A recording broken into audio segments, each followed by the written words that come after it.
चलो स्टूडेंट्स अज की वीडियो दे विच आपां गल करांगे रीडिंग टिप्स पार्ट 2। पार्ट 2 दे विच आपां उन्हां बेसिक स्टैप्स की गल करांगे जिन्हां नूं फॉलो करके तुसीं अपना रीडिंग का स्कोर इंप्रूव कर सकते हो।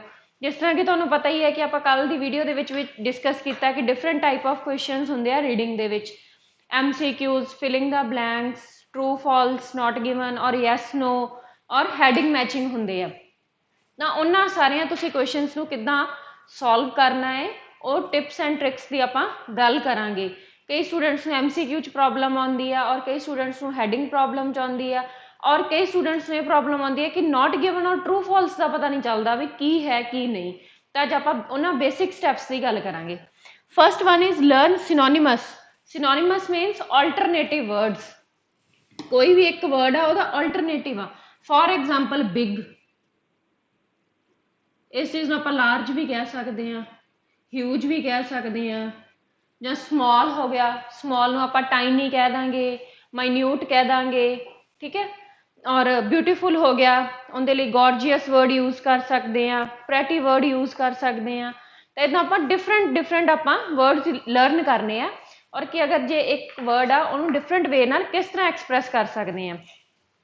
इहदे जिद्दां स्टेटमेंट दे विच तुहानूं दिता होया है लार्ज डैश, तो वह की है किसी लार्ज अमाउंट हो सकती है, big amount, huge number, large number. तो तुसीं देखना कि स्टेटमेंट दे विच की दिता होया और रीडिंग पैसेज दे विच की हुंदा।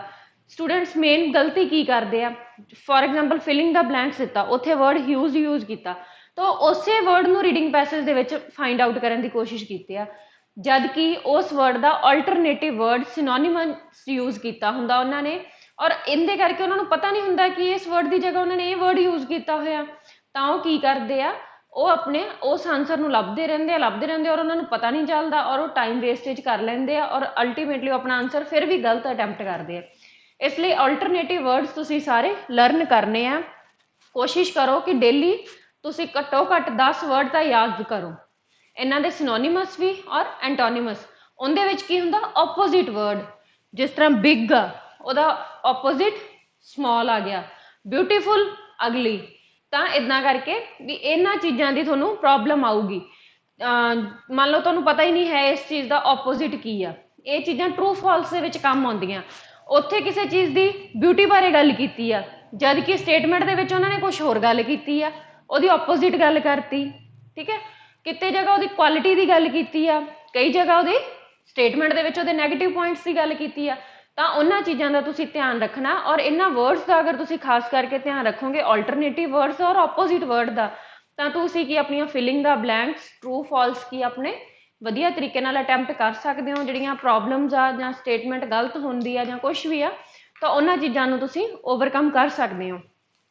Next second step, pay close attention to negative words. Negative words के विच की आ जांदा नैवर, कदे भी नहीं, रेयरली, बहुत घट, हार्ड, हार्डली या कुछ भी है, बहुत घट आप कह सकते हैं। और third one is pay close attention to frequency word. Frequency word के भी वो चीज़ कितनी बारी हो रही है, ऑलवेज, हमेशा वो चीज़ होंगी आ। स्नोफॉल होंगी आ, ऑलवेज होंगी आ, जदों भी सीजन चेंज होंदा, at every season changing, always, often, sometimes, कदे कदे हो गया, नैवर। तो इन्हां वर्ड्स से तुसीं ये जिहड़े दोनों स्टैप्स ने, स्टैप 2 एंड 3, ये तुसीं यूज़ करना। ट्रू फॉल्स जदों नॉट गिवन जां yes no not given statement तुसीं फाइंड आउट करनी है उदों। नैगेटिव वर्ड्स, फॉर एग्जाम्पल उन्होंने उनके स्टेटमेंट दे विच गल कीती आ कि ऑलवेज ये चीज़ हुंदी आ, जां पैसेज दे विच उन्होंने गल कीती है नैवर।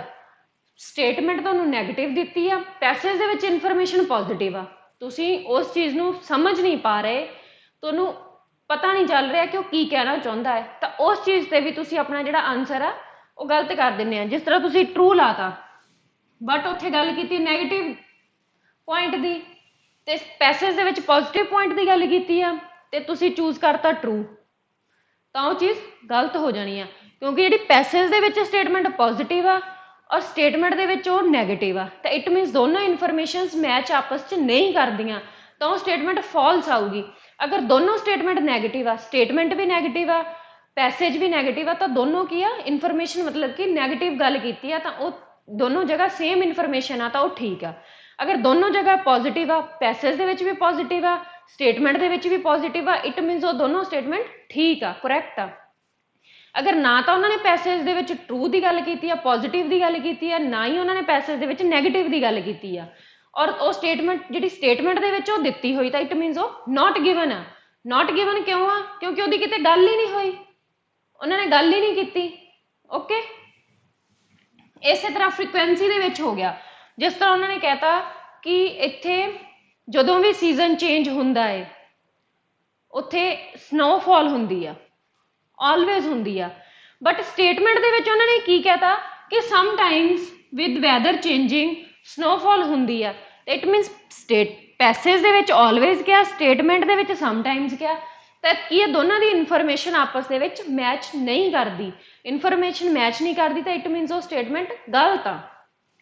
जिस तरह उन्होंने उत्थे नैवर की गल की है स्टेटमेंट दे विच, ਜਾਂ पैसेज दे विच एक जगह उन्होंने नैवर की गल की है, एक जगह उन्होंने ऑफन कहता, ऑलवेज कहता, तां भी की जी स्टेटमेंट आ मैच नहीं करती, तो वो चीज़ गलत आ।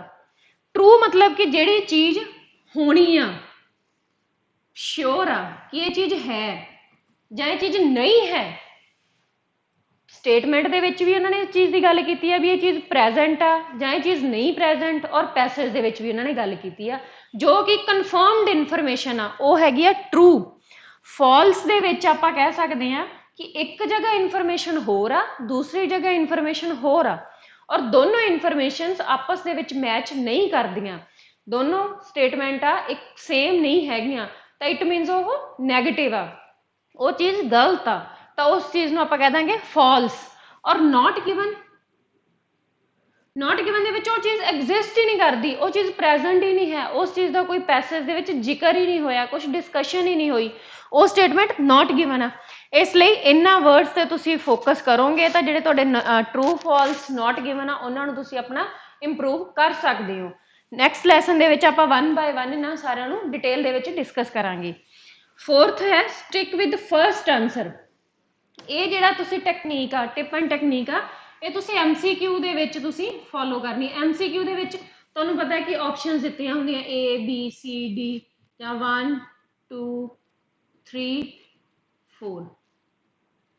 कई बार स्टूडेंट नूं लगदा कि उन्होंने जो क्वेश्चन रीड किया, ऑप्शन रीड कीतियां तो उन्होंने लगता है कि ये ऑप्शन ठीक आ, बट फिर जो नैक्सट ऑप्शन ते मूव करते हैं तो उन्होंने लगता नहीं C ऑप्शन भी क्लोज्ड आ, C ऑप्शन हो सकती आ, D ऑप्शन भी हो सकती आ, तो किहड़ी ऑप्शन ठीक आ। स्टूडेंट कन्फ्यूज हो जाते हैं, सोचन लग जाते हैं A ऑप्शन आऊगी, B आऊगी, किहड़ी ऑप्शन आऊगी, और उस चीज़ से अपना टाइम वेस्ट करते हैं, क्योंकि ज़्यादा टाइम लगाउणगे तो ऑबवियस गल है वेस्ट ऑफ टाइम है। तो तुसीं की करना, फस्ट लुक दे विच फस्ट जिहड़ी तुहानूं मिलिया आंसर, तुहानूं ए ऑप्शन ठीक लगी तो तुसीं ए ऑप्शन ही चूज करनी है। मोस्ट ऑफ टाइम की हुंदा है कि जिहड़ी ऑप्शन तुसीं पहलां चूज करदे हो, तुहानूं लगदा है कि हाँ जो तुसीं पैसेज रीड कीता ਉਹਦੇ अकॉर्डिंग क्वेश्चन के अकॉर्डिंग जो ऑप्शन तुसीं देखिया, तो 50% केसिस दे विच की हुंदा कि जिहड़ी फस्ट चूज्ड ऑप्शन हुंदी आ ਉਹ ਤੁਹਾਡੀ ठीक हुंदी आ, और जदों तुसीं कन्फ्यूज हो के नैक्सट ऑप्शन चूज करदे हो तो तुसीं गलत ऑप्शन चूज कर लेंदे हो। इदां कन्फ्यूज नहीं होना।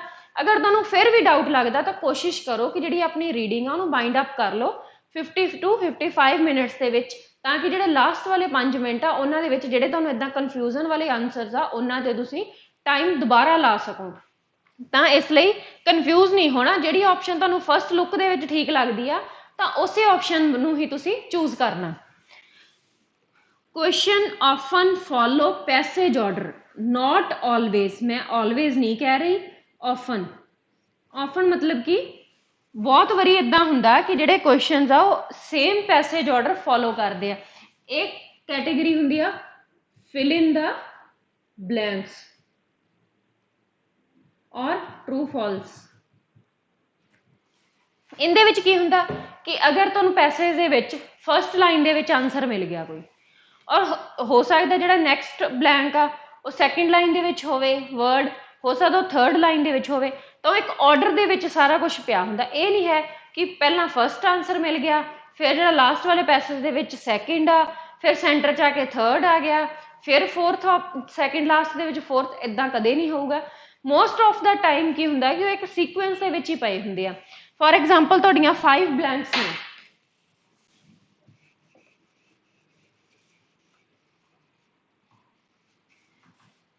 ਫਿਲਿੰਗ ਦਾ ਬਲੈਂਕਸ ਤੁਹਾਡੀਆਂ 5 ਨੇ, 1 2 3 4 5।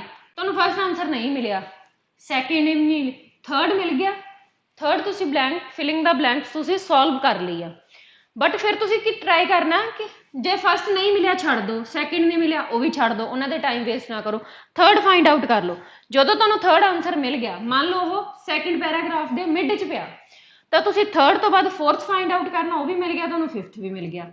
ਤਾਂ ਤੁਸੀਂ ਇਹ ਦੇਖਣਾ ਕਿ ਜਿਹੜੇ ਥਰਡ ਤੋਂ ਉੱਪਰਲੇ ਜਿਹੜੇ ਦੋ ਪੈਸੇਜ ਆ, ਫਰਸਟ ਆ ਔਰ ਸੈਕਿੰਡ ਦਾ ਜਿਹੜਾ ਮਿਡ ਆ, ਪਹਿਲਾ ਤੇ ਦੂਸਰਾ ਆਨਸਰ ਵੀ ਉਹਦੇ ਵਿੱਚ ਹੀ ਹੋਊਗਾ। ਹੋ ਸਕਦਾ ਇਹ ਪ੍ਰੋਬਲਮ ਹੋਵੇ, ਆਲਟਰਨੇਟਿਵ ਵਰਡ ਦਿੱਤਾ ਹੋਵੇ ਬਟ ਤੁਹਾਨੂੰ ਆਲਟਰਨੇਟਿਵ ਵਰਡ ਮਿਲ ਨਹੀਂ ਰਿਹਾ, ਜਾਂ ਤੁਹਾਨੂੰ ਉਸ ਆਲਟਰਨੇਟਿਵ ਵਰਡ ਦੀ ਸਮਝ ਨਹੀਂ ਹੈ ਕਿ ਉਹ ਆਲਟਰਨੇਟਿਵ ਵਰਡ ਕੀ ਆ, ਜਾਂ ਹੋ ਸਕਦਾ ਥੋੜੀ ਸਟੇਟਮੈਂਟ ਉਹਨਾਂ ਨੇ ਮੋਲਡ ਕੀਤੀ ਹੋਵੇ, ਉਹ ਫਰਕ ਪੈ ਸਕਦਾ। ਤਾਂ ਜਦੋਂ ਤੁਹਾਨੂੰ ਥਰਡ ਆਨਸਰ ਮਿਲ ਗਿਆ ਤਾਂ ਉਹਦੇ ਉੱਪਰ ਹੀ ਦੋਨੋਂ ਪਹਿਲਾ ਔਰ ਦੂਸਰਾ ਆਨਸਰ ਹੋਊਗਾ, ਔਰ ਥਰਡ ਤੋਂ ਬਾਅਦ ਨੀਚੇ ਫੋਰਥ ਐਂਡ ਫਿਫਥ ਆਨਸਰ ਹੋਊਗਾ। ਇਹ ਜਿਹੜਾ ਗੈਸ ਆ ਤੁਸੀਂ ਲਗਾ ਸਕਦੇ ਆ, ਔਰ ਮੋਸਟਲੀ ਫਿਲਿੰਗ ਦਾ ਬਲੈਂਕਸ ਦੇ ਵਿੱਚ ਇਦਾਂ ਹੀ ਹੁੰਦਾ, ਆਲਵੇਜ਼ ਨਹੀਂ ਮੈਂ ਕਹਿੰਦੀ, ਬਟ ਫਿਰ ਵੀ ਮੈਜੋਰਿਟੀ ਆਫ ਕੇਸਿਸ ਦੇ ਵਿੱਚ ਇਦਾਂ ਹੀ ਹੁੰਦਾ ਹੈ।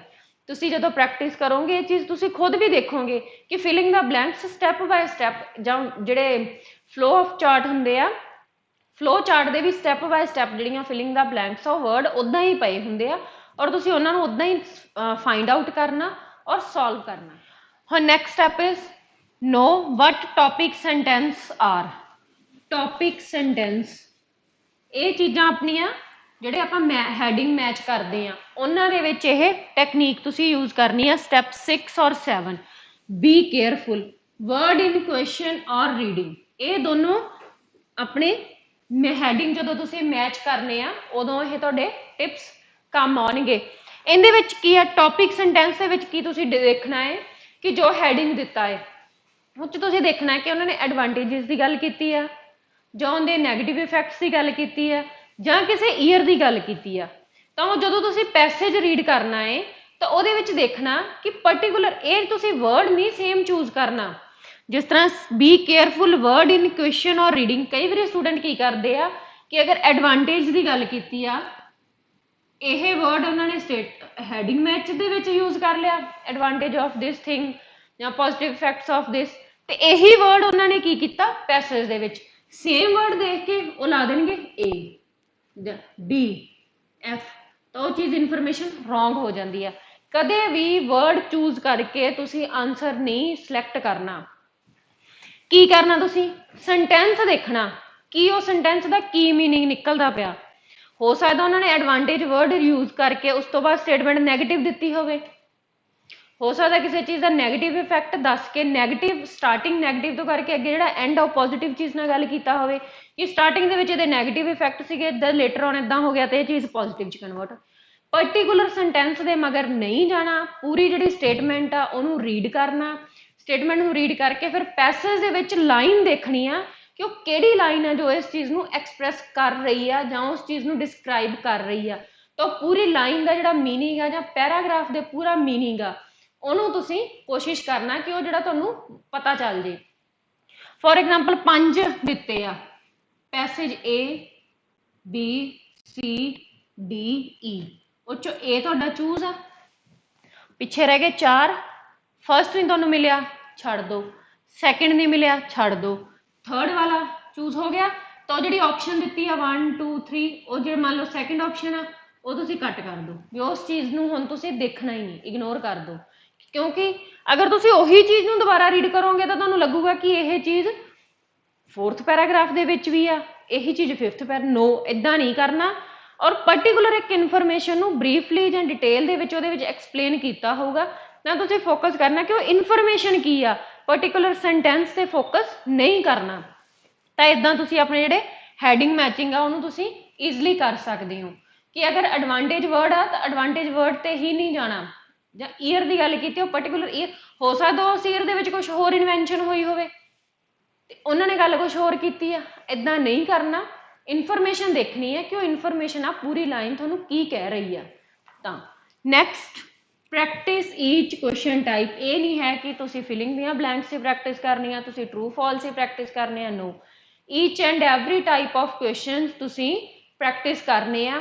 ਇਹ ਨਹੀਂ ਪਤਾ ਕਿ ਜਿਹੜੇ ਤੁਹਾਨੂੰ ਰੀਡਿੰਗ ਐਗਜ਼ਾਮ ਦੇ ਵਿੱਚ ਮਿਲਣੀ ਆ ਉਹਦੇ ਵਿੱਚ ਨੰਬਰ ਆਫ ਕੁਐਸਚਨ ਆ ਫਿਲਿੰਗ ਦਾ ਬਲੈਂਕਸ ਜ਼ਿਆਦਾ ਹੋਣ, ਹੋ ਸਕਦਾ ਉਹਦੇ ਵਿੱਚ ਹੈਡਿੰਗ ਮੈਚਿੰਗ ਜ਼ਿਆਦਾ ਹੋਣ, ਹੋ ਸਕਦਾ ਉਹਦੇ ਵਿੱਚ ਟਰੂ ਫਾਲਸ ਜ਼ਿਆਦਾ ਹੋਣ, ਹੋ ਸਕਦਾ ਉਹਦੇ ਵਿੱਚ MCQ ਜ਼ਿਆਦਾ ਹੋ ਸਕਦੇ ਆ।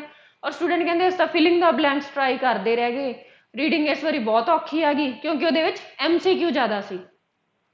ਰੀਡਿੰਗ ਬਹੁਤ ਔਖੀ ਸੀ, ਉਹਦੇ 'ਚ ਇਸ ਵਾਰ ਟਰੂ ਫਾਲਸ ਜ਼ਿਆਦਾ ਸੀ। ਔਖੀ ਕਿਉਂ ਲੱਗਦੀ ਆ? ਜਦੋਂ ਤੁਸੀਂ ਉਸ ਕੁਐਸਚਨ ਦੀ ਪ੍ਰੋਪਰਲੀ ਪ੍ਰੈਕਟਿਸ ਹੀ ਨਹੀਂ ਕੀਤੀ ਹੁੰਦੀ।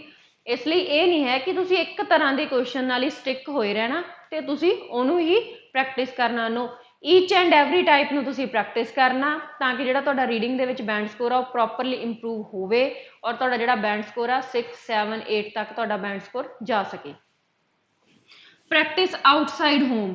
ਸਟੂਡੈਂਟ ਕਹਿੰਦੇ ਆ ਕਿ ਅਸੀਂ ਤਾਂ ਘਰੇ ਪ੍ਰੈਕਟਿਸ ਕਰ ਲੈਂਦੇ ਆ। ਮੋਸਟਲੀ ਇਹ ਪ੍ਰੋਬਲਮ ਆਉਂਦੀ ਆ ਵਰਕਿੰਗ ਨੂੰ, ਜੋ ਜਨਰਲ ਟ੍ਰੇਨਿੰਗ ਆਇਲਸ ਵਾਲੇ ਹੁੰਦੇ ਆ ਕਿ ਸਾਡੇ ਕੋਲੇ ਟਾਈਮ ਨਹੀਂ ਹੈ, ਅਸੀਂ ਘਰੇ ਬੈਠ ਕੇ ਪ੍ਰੈਕਟਿਸ ਕਰ ਲੈਂਦੇ ਆ, ਰਾਤ ਨੂੰ ਅਸੀਂ ਪ੍ਰੈਕਟਿਸ ਕਰ ਲੈਂਦੇ ਆ। ਬਟ ਉਹਨਾਂ ਨੂੰ ਪ੍ਰੋਬਲਮ ਕਿੱਥੇ ਆਉਂਦੀ ਹੈ? ਐਗਜ਼ਾਮ ਦੇ ਵਿੱਚ ਜਾ ਕੇ ਡਿਸਟਰੈਕਸ਼ਨ ਹੁੰਦੀ ਆ। ਡਿਸਟਰੈਕਸ਼ਨ ਕਿਉਂ ਹੁੰਦੀ ਆ? ਕਿਉਂਕਿ ਜਿਹੜੀ ਉਹ ਪ੍ਰੈਕਟਿਸ ਕਰਦੇ ਆ ਉਹ ਕੁਆਇਟ ਇਨਵਾਇਰਨਮੈਂਟ ਦੇ ਵਿੱਚ ਹੁੰਦੀ ਆ, ਕੁਆਇਟ ਐਂਡ ਕਾਮ, ਕੋਈ ਉੱਥੇ ਨੋਇਸ ਨਹੀਂ ਹੁੰਦਾ, ਕੁਛ ਨਹੀਂ ਹੁੰਦਾ। ਘਰੇ ਪ੍ਰੈਕਟਿਸ ਕਰਦੇ ਹੋ ਤੁਸੀਂ ਆਪਣੇ ਬੰਦ ਕਮਰੇ 'ਚ ਬੈਠ ਗਏ, ਕੋਈ ਪ੍ਰੋਬਲਮ ਨਹੀਂ, ਕੋਈ ਆ ਨਹੀਂ ਰਿਹਾ, ਕੋਈ ਬੋਲ ਨਹੀਂ ਰਿਹਾ, ਕੋਈ ਜਾ ਨਹੀਂ ਰਿਹਾ। ਬਟ ਜਦੋਂ ਉੱਥੇ ਐਗਜ਼ਾਮ ਹੋਣਾ ਉੱਥੇ ਤੁਹਾਡੇ ਕੋਲ ਦੀ ਐਗਜ਼ਾਮੀਨਰ ਨੇ ਵੀ ਲੰਘਣਾ, ਤੁਹਾਡੇ ਆਸੇ-ਪਾਸੇ ਵੀ ਬੈਠੇ ਆ, ਤੁਹਾਡੇ ਅੱਗੇ ਵੀ ਕੋਈ ਬੈਠਾ, ਤੁਹਾਡੇ ਪਿੱਛੇ ਵੀ ਕੋਈ ਬੈਠਾ, ਰਾਈਟ ਸਾਈਡ ਵੀ ਬੈਠਾ, ਲੈਫਟ ਸਾਈਡ ਵੀ ਬੈਠਾ। ਉਹਨਾਂ ਨੇ ਕਿਸੇ ਦਾ ਪੈਨ ਡਿੱਗ ਗਿਆ, ਉਹਨੇ ਪੈਨ ਆਪਣੀ ਪੈਨਸਿਲ ਚੱਕਣੀ ਆ, ਠੀਕ ਹੈ। ਐਗਜ਼ਾਮੀਨਰ ਤੁਹਾਡੇ ਕੋਲ ਦੀ ਲੰਘ ਗਿਆ ਜਿਹੜਾ ਇਨਵਿਜੀਲੇਟਰ ਆ, ਉਹਦੇ ਨਾਲ ਵੀ ਤੁਸੀਂ ਇਫੈਕਟ ਹੋਣਾ ਹੈ। ਕਿਸੇ ਨੇ ਫੇਸ ਘੁਮਾ ਲਿਆ, ਕਿਸੇ ਨੇ ਪਾਣੀ ਮੰਗ ਲਿਆ, ਤਾਂ ਉਹ ਜਿਹੜੀਆਂ ਸਾਰੀਆਂ ਚੀਜ਼ਾਂ ਤੁਹਾਨੂੰ ਡਿਸਟਰੈਕਟ ਕਰਨੀਆਂ, ਤੁਹਾਡੀ ਕੌਨਸੈਂਟਰੇਸ਼ਨ ਨਹੀਂ ਬਣ ਪਾਊਗੀ ਕਿਉਂਕਿ ਤੁਸੀਂ ਇੱਕ ਸ਼ਾਂਤ ਕਾਮ ਇਨਵਾਇਰਨਮੈਂਟ ਦੇ ਵਿੱਚ ਪ੍ਰੈਕਟਿਸ ਕੀਤੀ ਆ। ਤੁਹਾਨੂੰ ਡਿਸਟਰੈਕਸ਼ਨ ਦਾ ਪਤਾ ਹੀ ਨਹੀਂ ਇਹ ਚੀਜ਼ਾਂ ਇੱਦਾਂ ਡਿਸਟਰੈਕਟ ਕਰ ਸਕਦੀਆਂ। ਅਨਾਊਂਸਮੈਂਟਸ ਹੋਈ ਜਾਣੀਆਂ, ਲਾਸਟ 10 ਮਿੰਟਸ ਜਿਹੜੀ ਉਹਨਾਂ ਨੇ ਸਟਾਪ ਵਾਚ ਰੱਖੀ ਉਹਨੇ ਟਿਕ ਟਿਕ ਟਿਕ ਉਹਨੇ ਕਰੀ ਜਾਣੀ ਆ, ਉਹ ਟਾਈਮਿੰਗ ਆਈ ਜਾਣੀ ਆ। ਤੁਸੀਂ ਨਰਵਸ ਹੋਵੋਗੇ, ਕੌਨਸੈਂਟਰੇਸ਼ਨ ਨਹੀਂ ਕਰ ਪਾਓਗੇ ਪ੍ਰੋਪਰਲੀ ਔਰ ਅਲਟੀਮੇਟਲੀ ਕੀ ਆ ਤੁਹਾਡਾ ਜਿਹੜਾ ਬੈਂਡ ਸਕੋਰ ਆ ਉਹ ਫਾਲ ਕਰ ਜੂਗਾ, ਤੁਹਾਡੇ 5, 5.5 ਬੈਂਡ ਆਉਣਗੇ। ਤੁਸੀਂ ਕਹੋਗੇ ਘਰੇ ਮੈਂ ਪ੍ਰੈਕਟਿਸ ਕਰਦਾ, ਮੇਰੇ 35, 36, 38 ਤੱਕ ਠੀਕ ਹੁੰਦੇ ਆ, ਐਗਜ਼ਾਮ ਦੇ ਵਿੱਚ ਮੇਰੇ ਬੈਂਡ ਸਕੋਰ ਕਿਉਂ ਨਹੀਂ ਆਇਆ? ਪ੍ਰੋਬਲਮ ਇਹੀ ਆ। ਤੁਸੀਂ ਜਿੱਥੇ ਜੌਬ ਕਰਦੇ ਹੋ, ਜਿੱਥੇ ਟੀਚ ਕਰਦੇ ਹੋ, ਜੋ ਵੀ ਤੁਸੀਂ ਜੌਬ ਕਰਦੇ ਹੋ, ਆਪਣੀ ਰੀਡਿੰਗ ਲਓ, ਉੱਥੇ ਬੈਠ ਕੇ ਕਰੋ। ਉੱਥੇ ਕੋਈ ਕਫ ਕਰੂਗਾ, ਕੋਈ ਸਨੀਜ਼ ਕਰੂਗਾ, ਕੋਈ ਗੱਲਾਂ ਕਰੂਗਾ, ਕੋਈ ਕੁਛ ਮੰਗੂਗਾ, ਕੋਲ ਦੀ ਲੰਘੂਗਾ, ਤਾਂ ਇਟ ਮੀਨਸ ਕੀ ਆ ਤੁਸੀਂ ਉਹ ਡਿਸਟਰੈਕਸ਼ਨ ਵਾਲੇ ਇਨਵਾਇਰਨਮੈਂਟ ਦੇ ਵਿੱਚ ਵੀ ਆਪਣੀ ਕੰਸੈਂਟਰੇਸ਼ਨ ਨੂੰ ਇਫੈਕਟ ਨਹੀਂ ਹੋਣ ਦੇਣਾ। ਉਸ ਚੀਜ਼ ਨੂੰ ਤੁਸੀਂ ਕਿੱਦਾਂ ਕਰ ਸਕਦੇ ਇੰਪਰੂਵ? ਜਦੋਂ ਤੁਸੀਂ ਉਸ ਡਿਸਟਰੈਕਸ਼ਨ ਵਾਲੇ ਇਨਵਾਇਰਨਮੈਂਟ ਦੇ ਵਿੱਚ ਆਪਣੀ ਪ੍ਰੈਕਟਿਸ ਕਰੋਗੇ। ਤਾਂ ਇਹਨਾਂ ਚੀਜ਼ਾਂ ਨੂੰ ਤੁਸੀਂ ਧਿਆਨ ਦੇ ਵਿੱਚ ਰੱਖਣਾ ਵੀ ਇਹ ਕੋਸ਼ਿਸ਼ ਨਹੀਂ ਕਰਨੀ ਕਿ ਹਮੇਸ਼ਾ ਸ਼ਾਂਤ ਇਨਵਾਇਰਨਮੈਂਟ ਦੇ ਵਿੱਚ ਇਕੱਲੇ ਬੈਠ ਕੇ ਰੀਡਿੰਗ ਪ੍ਰੈਕਟਿਸ ਕਰਨੀ ਆ। ਨੋ, ਕੋਸ਼ਿਸ਼ ਕਰੋ ਤੁਹਾਡੇ ਆਸ-ਪਾਸ ਕੋਈ ਹੋਵੇ, 2-4 ਜਣੇ ਹੋਣ, ਉਹਨਾਂ ਦੇ ਵਿੱਚ ਤੁਸੀਂ ਬੈਠ ਕੇ ਪ੍ਰੈਕਟਿਸ ਕਰੋ। ਮੰਨ ਲਓ ਕੋਈ ਐਕਟੀਵਿਟੀ ਕਰਦੇ ਆ ਤਾਂ ਤੁਸੀਂ ਉਹਨਾਂ ਨਾਲ ਡਿਸਟਰੈਕਟ ਨਾ ਹੋਵੋ। ਇਹ ਬਹੁਤ ਇੰਪੋਰਟੈਂਟ ਪੁਆਇੰਟ ਆ ਜਿਹਨੂੰ ਤੁਸੀਂ ਫੋਲੋ ਕਰਨਾ। ਪ੍ਰੈਕਟਿਸ ਆਊਟਸਾਈਡ ਹੋਮ ਇਹ ਬਹੁਤ ਜ਼ਰੂਰੀ ਆ।